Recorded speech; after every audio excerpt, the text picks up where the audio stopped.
All right, we're back with live coverage of the TCS numbers. Revenues at 61,237 crores versus the estimate of 61,451 crores. So on the revenue number, you could, and if you want to pick really, it's marginally lower, but I would say largely in line. It's the bottom line number that is done better. EBIT 15,918 versus 15,548. I presume that too is slightly higher than what was estimated. So in some sense, TCS numbers look reasonably okay. We'll get the percentages out there in moments from now. But with me are Smriti and Rucha, and we'll try and take you through this. Also get an analyst. But Rucha, first initial take seems to be that they have done better on the margins front, Rucha. Yes, so margin have come out at 25.9%, while the estimated was 25.4% for the fourth quarter. As already spoke on the channel, I think this margin beat was on account of lower subcontracting cost, and since revenue is not under control because of the uncertain macro environment, this is what the IT companies are getting at to control their margins. Okay. So let's try and get some of these bearings right, and we'll give Rucha time to do that. But clearly seems to be that the EBIT margin, Smriti, at 25.9 versus the estimate of 25.4, above estimate. The revenue number slightly better PAT actually. Yeah. If you revenue is largely in line, but if you look at the PAT, that's slightly higher. It's slightly a beat actually, right? If you look at the PAT number, it's at 12,502 crore versus 12,034 crore in the previous quarter.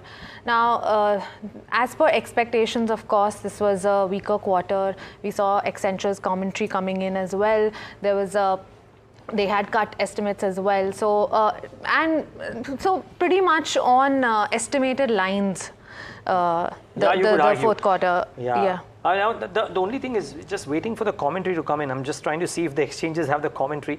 Yeah, the board meeting outcome is now out on the exchange, and just trying to see if they have given out anything, any comment with regards to how the demand environment might be looking like or otherwise. But for now, just the results, and the results look okay. Rucha, anything else that stands out per se as of now? The revenue numbers, Rucha, I mean, not really muted. I mean, they're largely in line. I mean, 105, 115 crores. On that base isn't really missing the numbers too much, right? So what was anticipated in terms of numbers, and what could have driven the revenue numbers? So revenue is largely flat as stated, but margins are on beat. So largely now we'll wait for the commentary from the management as to what are they hearing from the clients, whether the discretionary spends have revived, whether their budgets have been given more room to accommodate such spends, and what are the deals likely about. Are they cost optimization deals, or are they vendor consolidation deals? I think that is what is to be watched out for in the commentary. There was some BSNL deal, right, that Correct. might have had an impact on this one. Yes. Yeah, so the revenue uptick would likely have been coming from the BSNL deal, which was to be ramped up. So if we assume that this BSNL deal, wouldn't have been here, then essentially revenue would be negative. That is what I assume, would be the case.